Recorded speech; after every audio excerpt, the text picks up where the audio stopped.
이번 주간은 제가 호시암으로 내려온 지 1년 되는 주간이었습니다.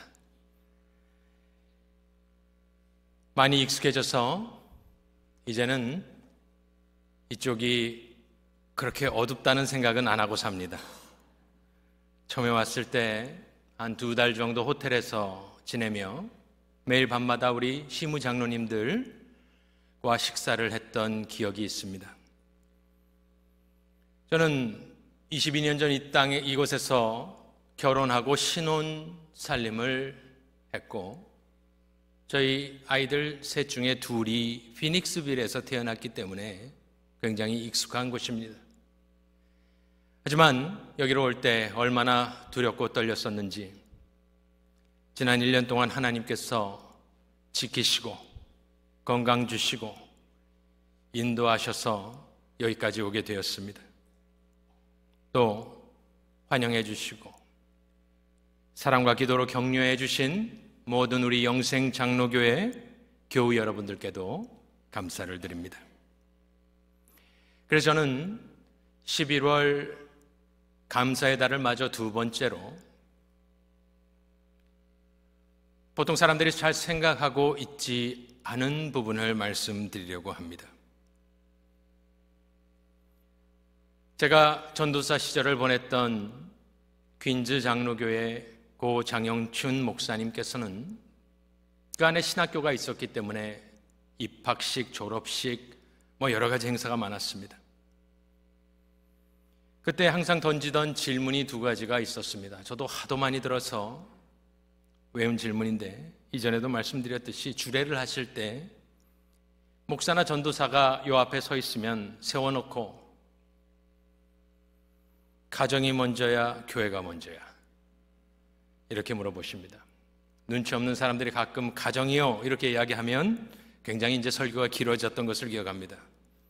그런데 훨씬 더 중요한 질문이 있었습니다. 하도 많이 들었던 질문, 그래서 제 마음속에 새겨졌던 질문, 그것은 무엇이냐?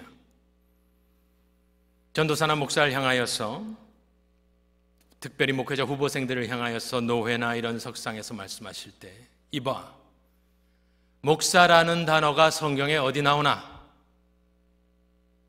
대답을 못하면 이제 그때는 정말 어려워집니다.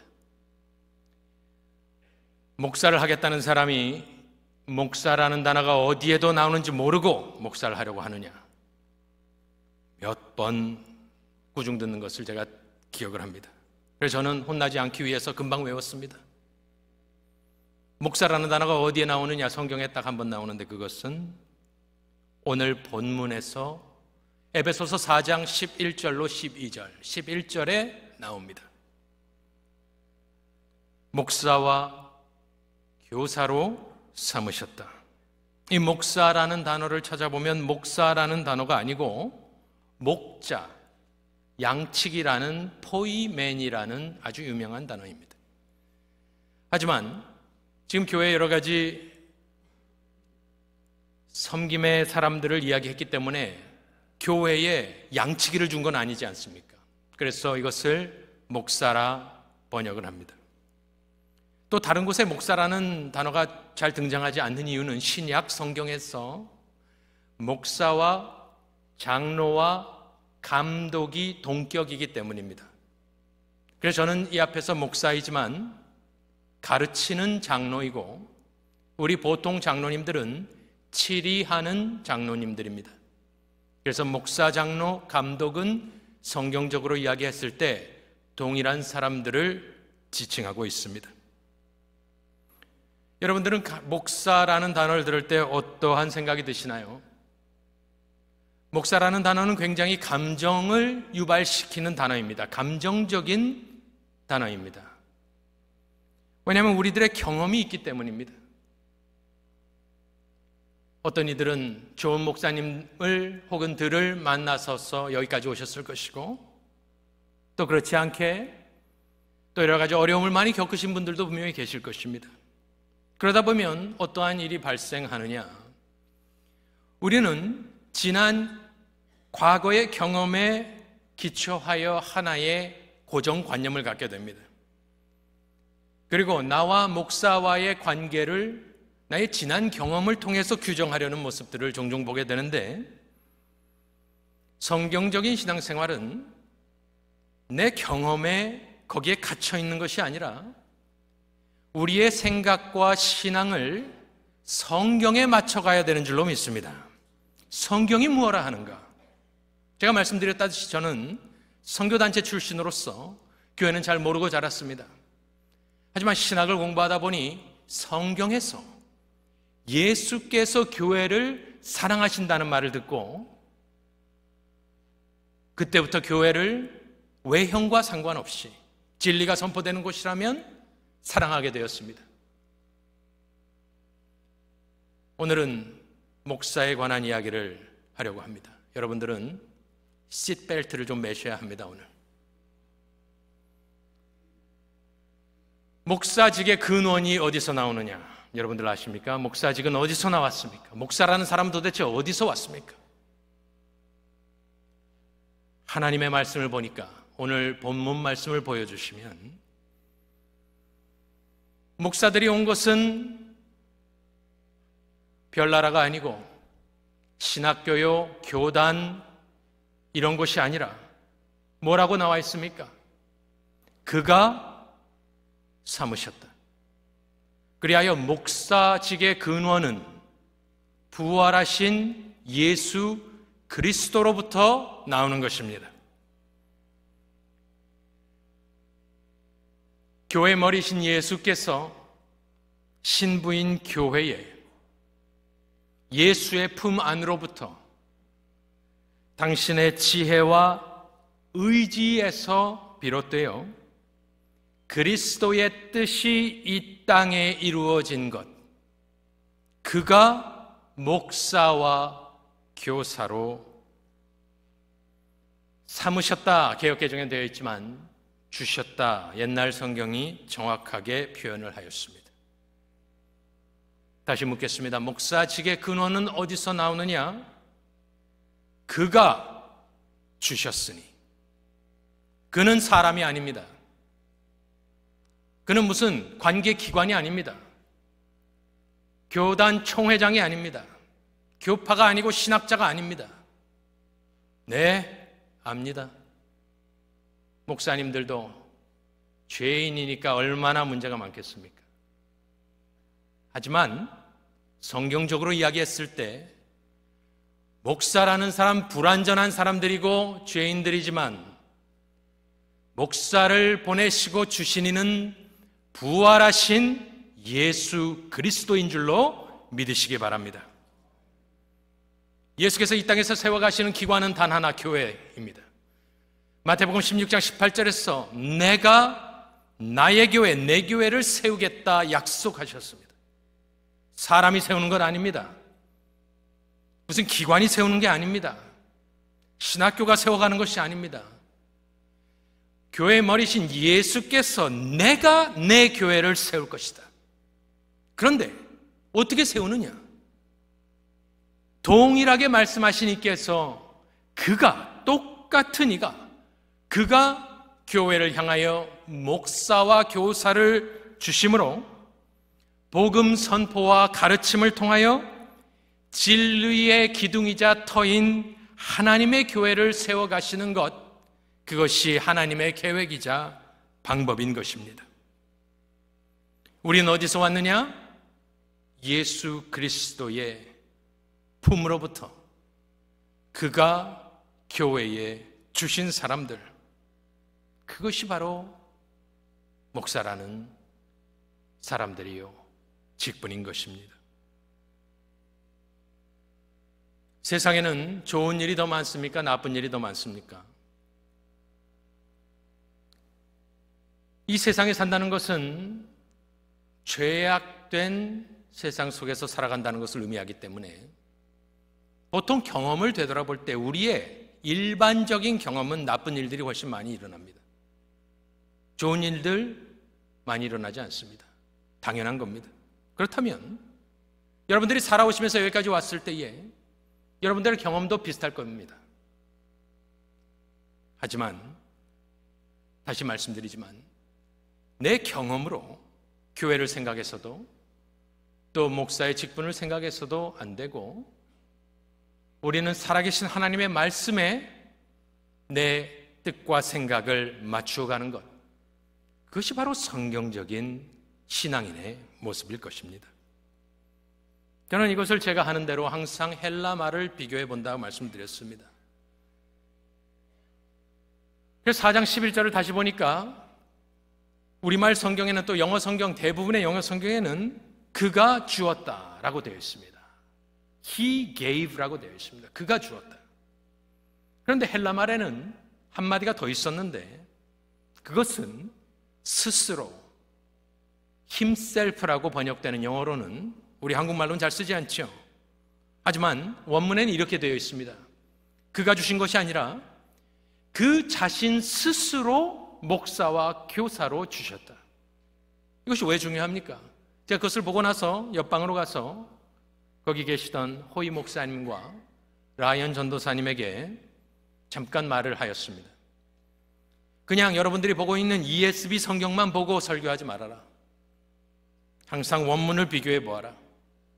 ESV 성경에는 He라고 나와 있지만, 내가 여러분들께 레코멘드 했던 레가시 스탠다드 바이블이나 뉴 아메리칸 스탠다드, 뉴 킹 제임스를 보면 himself가 들어가 있다.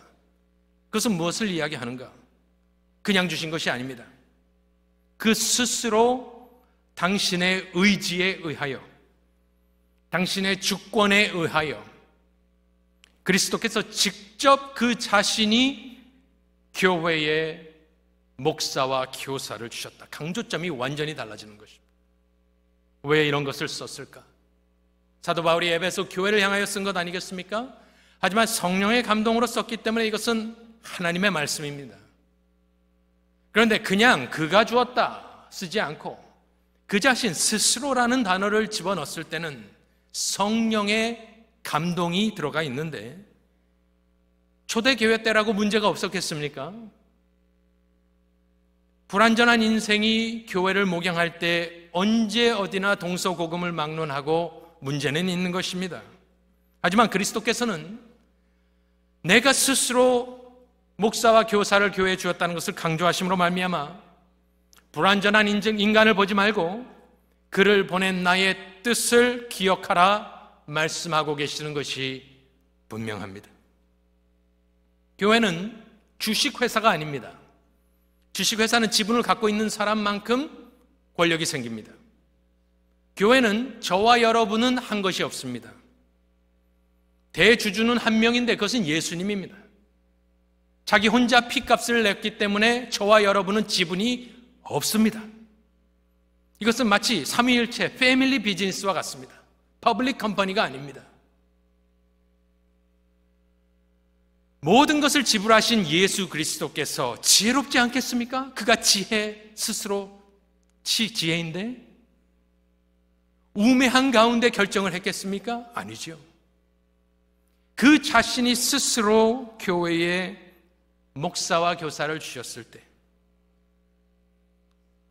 그것은 참으로 귀한 일인 것입니다. 우리는 성직자도 종교인도 아닙니다. 그것도 세상적인 카테고리입니다. 이 교회를 자기 피를 내고 사신 이게 그가 직접 교회를 위하여 나를, 목사님들을 주셨을 때, 그것을 깨달을 때 우리 목사들은 이것이 얼마나 두렵고 떨리는 일이냐, 이 값이 얼마나 귀한 값을 치르고 사신 교회를 섬기기 위하여 나 같은 사람을 보냈구나, 얼마나 감사하고 감격하고 회개하며 이 목양 사역을 펼쳐가야 하겠습니까? 내가 예수의 품 안으로부터 왔다는 사실을 깨닫는 것이 목사와 교회의 축복인 것입니다.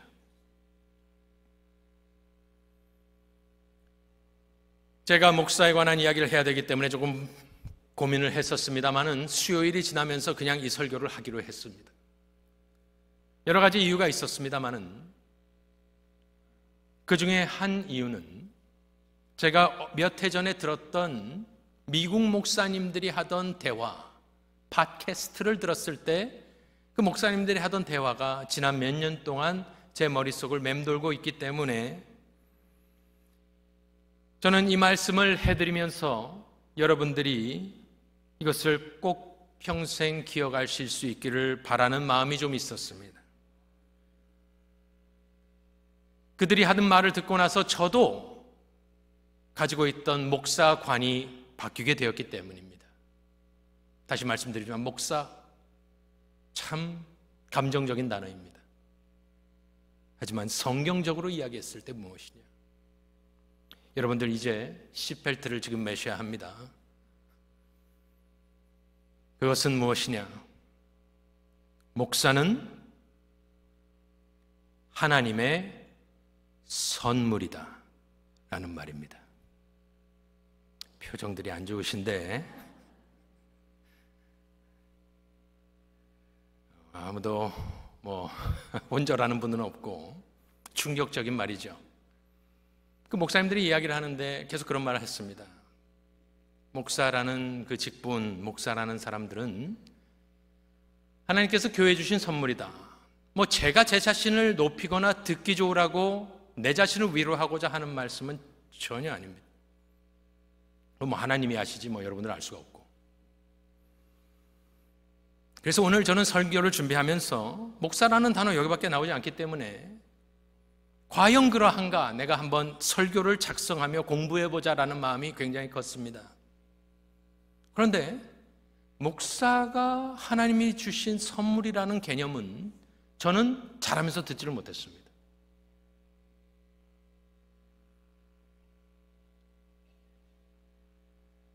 처음 찾아본 것은 오늘 본문 말씀에 그가 주셨다 혹은 삼으셨다, 그 동사를 내가 봤습니다. 그가 삼으셨다. 그럼 선물로 줬다라고 되어 있어야 되는데 찾아보니까 아닙니다. 그냥 주었다라는 말입니다. 그가 주었다. 선물로 주었다는 말은 없습니다. 그래서 실망을 했습니다. 그러면은 그 사람들이 한 말이 잘못된 말인가 보다. 그냥 자기들끼리 한 말인가 보다. 그렇게 실망을 하고서 에베소서 4장 위에서부터 읽어보니까 여러 가지 말들이 나옵니다. 이 부분은 에베소 4장 7절로 10절 말씀은 에베소서에서 가장 어려운 말씀입니다. 그런데 어쨌든 한번 들어보시죠. 문맥상에 뭐라고 하는지 한번 들어보십시오. 여기는 선물과 주셨다는 말이 반복이 됩니다. 그가 우리 각 사람에게 그리스도의 선물의 분량대로, 선물은 노래하는 선물입니다. 하나님께서 그리스도께서 예수께서 은혜를 주셨는데 그냥 주신 것이 아니라 그리스도의 선물의 분량대로 은혜를 주셨다. 똑같은 단어예요. 8절은 시편 68편 18절을 인용하는 말씀을, 이것이 가장 이해하기가 힘든 말이기 때문에 제가 중간에 이해를 돕기 위해서 인서트를 좀 하겠습니다. 그러므로 이르기를, 그 예수입니다. 그가 위로 올라가실 때에 사탄에게 사로잡혔던 자들을 보혈로 사로잡으시고 구원 얻은 사람들에게 선물을 주셨다 하였도다. 이거 굉장히 어려운 말입니다.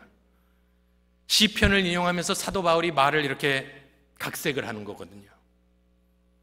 그런데 사로잡혔던 자들을 사로잡았다. 이게 어렵습니다. 이해가 잘 되지 않습니다만은 사단에게 사로잡혔던 사람들을 보혈로 사로잡은 게 맞습니다. 그리고 누구에게? 사람들이 누구냐? 구원받은 백성들에게 뭘 주셨다 합니까? 선물을 주셨다 하였도다. 지금 7절, 8절 다 선물 주었다, 선물 주었다. 누가? 그리스도께서. 그리고 강조되는 것은 그가 올라가시니다. 9절에 보니까 올라가셨다 하였은즉, 승천하셨다 하였은즉 땅 아래 낮은 곳으로 내리셨던 것이 아니냐, 성육신 했던 것이 아니냐, 그 말입니다. 아니면 무엇이냐? 내리셨던 그가, 성육신하여 있던 그가, 예수께서 곧 모든 하늘 위에 오르신 자니, 계속해서 하늘에 올라갔다는 말을 하는 것은 지금 이 예수께서 그냥 부활했다라고 이야기하지 않고 하늘에 올라갔다는 것은 승리입니다. 하늘 보좌 우편에 앉으셔서 권세를 가지고 준다는 말입니다. 이제는 선물을 부여할 수 있는 위치에 있는 사람이라는 말입니다. 그래서 하늘 위에 오르신 자니 이는 만물을 충만하게 하려 하심이라. 그리고 오늘 본문이 시작되는 것입니다. 그는 하늘에 오르신 자요 하늘 위에 오르신 자요 만물을 충만케 하려고 교회를 세우시며 그가 목사와 교사로 주셨으니. 종합해 보면 에베소서 4장 7절부터 쭉 읽어가면 오늘 11절에 목사와 교사를 주심은 부활 승천하신 좌정하신 교회의 머리이신 예수 그리스도께서 선물을 주셨다라는 것이 반복이 되기 때문에 언어적으로 봤을 때 생략되어 있듯이 그가 목사와 교사를 선물로 주셨다라고 보아도 무방하며 그것은 올바른 성경 해석이 되는 겁니다. 사적, 개인적 이익을 구하지 않고 그대로 제가 항상 하던 대로 문자적으로 하나님의 말씀을 보니 그렇다. 목사가 그리스도께서 교회에 주신 선물이다. 이것은 참으로 기가 막힌 일입니다. 그럼 다른 사람들은 무엇라 했느냐 찾아봐야 됩니다. 나 혼자 생각하면 잘못되기 때문에 3명만 언급을 하면 찰스 하지, 올드 프린스턴 신학교 교수입니다. 목사와 교사는 11절은 그리스도께서 그의 교회에 주신 선물 중 일부이다. 칼빈, 목사와 교사는 주께서 그의 교회를 다스리는 방편이다. 모든 것이 그의 선물이다. 잔 메가더, 지금 54년째 목회하고 있는 분입니다. 그리스도께서는 개인에겐 은사를 주시고 교회에겐 목사와 교사를 선물로 주셨다. 요한복음 3장 16절은 하나님이 독생자를 주셨다. 똑같은 단어입니다. 그리고 오늘 에베소서 4장 11절에 보면 승천하신 그리스도께서 교회의 선물로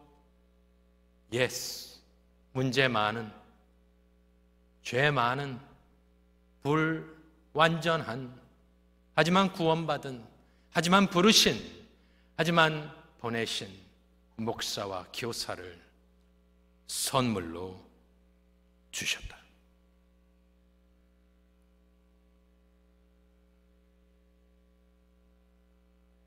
제가 가장 먼저 기억나는 제가 받았던 선물은 국민학교 1학년 입학하기 전에 부모님이 주신 선물인데 파란색 가방입니다.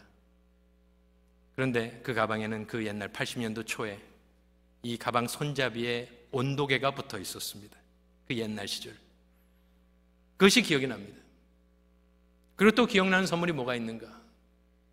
저는 인생에서 가장 기뻤던 날이 언제라고 한번 말씀을 드렸는데 국민학교 졸업하는 날이 저는 인생에서 제일 기뻤습니다.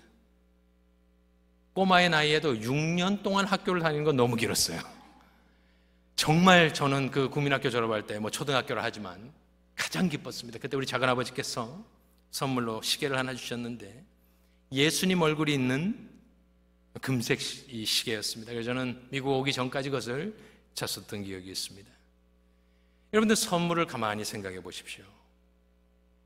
선물은 선물 자체로는 아무 의미가 없습니다. 선물은 주는 이와 받는 이를 연결해 주는 고리일 뿐입니다. 목사가 무엇입니까? 선물이라면 저분이 자기 자랑을 하거나 자기를 높이려고 저 말을 하는구나. 아닙니다. 아니고요. 내가 하나님이 예수 그리스도께서 나를 보내셨다. 참으로 이것은 기가 막힌 발견입니다. 잡이 아닙니다. 사명감으로만 가는 것도 아닙니다. 내가 하나님 보시기에 선물이구나. 그 자체로서 의미가 있는 거구나. 그런데 진정한 의미는 어디서 발견되느냐? 이 선물을 받는 교회. 저는 유튜브 교회를 목회하지 않습니다. 그래서 방송으로 나가는 것 솔직히는 싫습니다. 오직 환우들을 위하여 방송을 할 뿐이지, 저는 영생장로교회에 등록하고 다니시는 사람들을 목양하는 목사입니다. 그렇다면 내가 하나님의 선물이라면 그 의미는 어디서 발견되느냐? 주께서 핏값으로 사신 당신의 영생장로교회 교인들을 주님과 연결시켜 줄 때에야 비로소 저는 중매쟁이 역할을 하고 중간다리 역할을 하고 거기서 의미가 나고, 나의 기쁨은 무엇이냐? 우리 예수님이 기뻐하는 그 기쁨을 보면서 내가 위로가 받는 거고, 교인들이 예수 그리스도를 더욱 알아가고 사랑하며 섬기는 그 모습을 바라볼 때에 그 안에서 기쁨이 있는 것이지, 내 자신을 높이거나 교만하여져서 자신을 생각하게 될 때 너무도 많은 문제가 있지 않습니까? 저는 처음에 올 때부터 그렇게 이야기를 했고 지금도 제 생각에는 변함이 없고, 그것은 제가 영어로 한번 하겠습니다. It's not about me and it's not about you either. 오직 예수 그리스도의 영광만을 위하여 저도 존재하고 여러분도 존재하는 줄로 믿습니다. 핏값 낸 분은 예수밖에 없는 것입니다. 그래서 목사 스스로가 선물이라는 개념을 제대로 깨닫는다면 감사, 감격, 은혜, 기쁨으로 충만하여 사역을 할 수 있을 것입니다. 영생장로교회는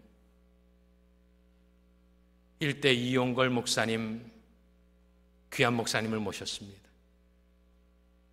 세계적인 목회자요, 설교자요, 지필가요, 전도자. 이대는 미주 한인교회가 낳은 세계적인 선교사님을 모셨습니다. 이용걸 목사님, 백운영 선교사님, 귀한 주의 종들을 모시고, 그러니 이제 나는 내가 이 목사님도 알고 내가 백선교사님도 아닌데 너는 누구냐? 이 소리를 들을까 봐 어쨌든 저는 제 상황에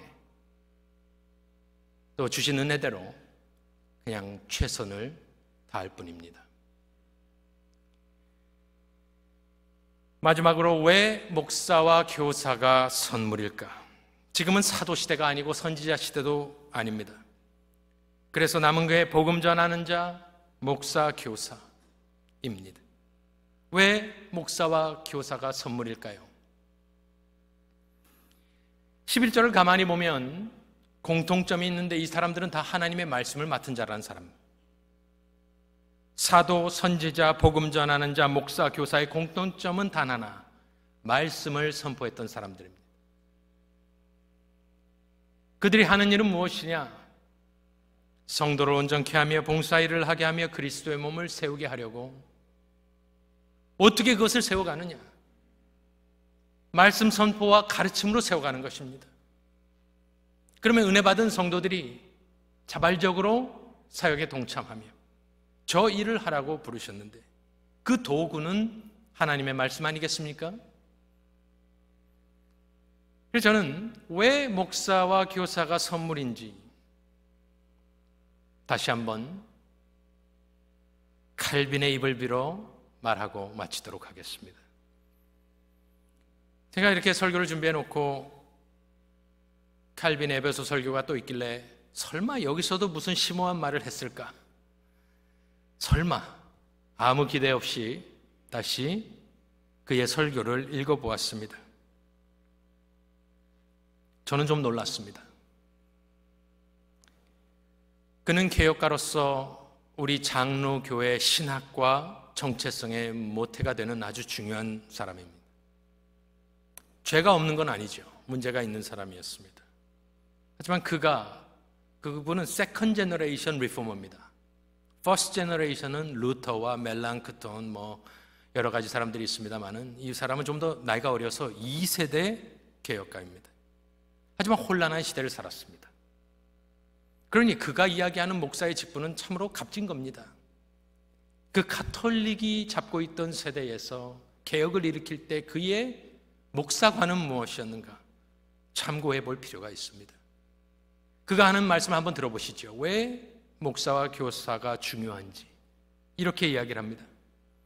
선하고 신실한 목사가 구원의 길을 보여주기 위하여 노역을 하고 있다는 것은 주 예수 그리스도께서 우리를 떠나지 아니하셨다는 증거다. 그가 우리와 함께 하사 우리의 구원을 지켜보고 계시다라는 사인이다. 왜냐하면 성령이 설교자의 혀를 주장하지 않으시면 그리스도의 영광에 관하여 그 누구도 한마디도 할 수 없기 때문이다. 그래서 복음이 선포되는 때마다 예수 그리스도께서 우리와 함께 계시며 우리를 당신의 품으로 초대하신다는 사실을 깨닫게 된다.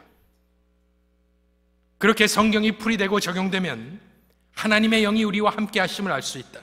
그래서 복음은 하나님의 왕국이라고 부르는 것이다. 더 이상 가르침과 목사가 없으면 마귀는 우리를 너무나 쉽게 압도할 것이고 우리는 다 흩어져 파멸과 파괴만 남게 될 것이다. 그렇구나. 그 당시 혼탁한 종교개혁 시대에 성경을 바로 깨닫고 아는 목사들을 세우셨던 것이 하나님의 은혜구나.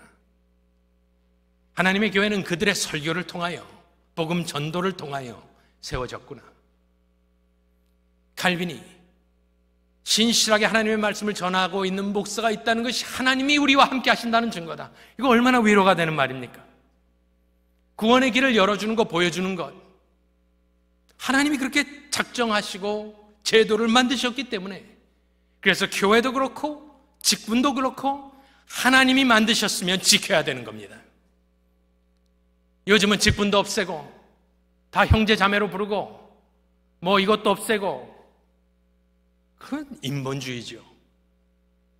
우리는 하나님의 말씀대로만 하면 될 줄로 믿습니다. 얼마 전에 뉴욕에 갔을 때 같이 퀸즈 한인교회에서 부목사로 섬겼던 목사님들을 만났습니다. 그 교회가 어려울 때 우리는 최선을 다해 섬겼습니다. 그리고 하나님께서 우리 세 사람에게 복을 주셔서 다 담임 목회를 하고 있습니다. 또 같은 교단으로 인격적으로 훌륭하시고 또 목회를 잘 하시는 제 동역자들입니다. 그래서 같이 만났습니다. 다 이제 담임 목회를 5년에서 7년을 한 사람들입니다. 그러니까 아직 새내기죠. 저는 뭐 미국 목회를 좀 했습니다마는 제가 가장 새내기죠. 이렇게 만나서 이런저런 얘기를 하다 무슨 얘기를 했냐면은, 야, 이거를 30-40년을 하셨다고? 야, 이건 진짜 놀라운 일이다. 그랬더니 다 우리가 맞다. 이거는 진짜 대단한 거다. 야, 우리 다 목사님들 존경한다. 여러분들, 이게 쉬운 게 아닙니다. 쉬워 보이죠? 그러면서 제 친구 목사님이 자기 원로가 하신 말씀을 전해주는데, 야, 우리 원로 목사님은 나한테 뭐라고 했는 줄 아느냐? 우리 원로 목사님은 나한테 임직하고 이거 할 때, 인스톨레이션 할 때 새로 들어오는 목사에게, 목사님 너무 열심히 하지 마세요. 무조건 쉬세요. 무조건 놀러 가세요. 사모님이랑 비치에 자주 놀러 갔어요. 그래서 제가, 야, 나는 너희 원로 목사님 존경한다. 한번 모셔야겠다 생각을 했습니다. 우리 교단에서 유명한 분이에요. 근데 정말 놀기만 하라고 그런 말씀을 하셨겠습니까? 목회는 그저 그냥 저는 어떤 결론을 목회가 무엇이냐, 다른 것이 아니고 그냥 주일날마다 이 자리에 서는 것이 목회라고 저는 생각을 하게 되었습니다. 주일날이면 똑같은 목사님이 올라와서 똑같은 성경을 펴고 그냥 성경을 읽고 설명하고 기도하고 교우들을 돌아보고 신방하고 기도해주고 전도하고 또 말씀 준비하고, 그러니 주일마다 이 자리에 올라오는 것 자체가 하나님의 은혜요, 그저 그 자리를 지키는 것이 목회다라는 생각을 저는 하고 삽니다. 불완전한 인간, 하지만 제가 하나 확실히 아는 것은 감사가 있는 곳에는 사단마귀가 틈타지 않는 줄로 믿습니다. 제가 부족한 거 누가 잘 알겠습니까? 제가 잘 압니다. 하지만 모든 것이 하나님의 은혜로 우리가 다 하는 것 아니겠습니까? 내 힘과 지혜와 능력, 포기한 지 오래입니다. 내 자존심, 글쎄요. 저에게 중요한 것은 교회가 평안하며 든든히 서가는 것. 지난 수요일 날 말씀드린 대로 하나님께서 이 교회를 축복하신 이유를 지키는 것. 그러기 위해선 우리 교회에 감사만 넘쳐나야 될 줄로 믿습니다. 기도와 격려와 감사.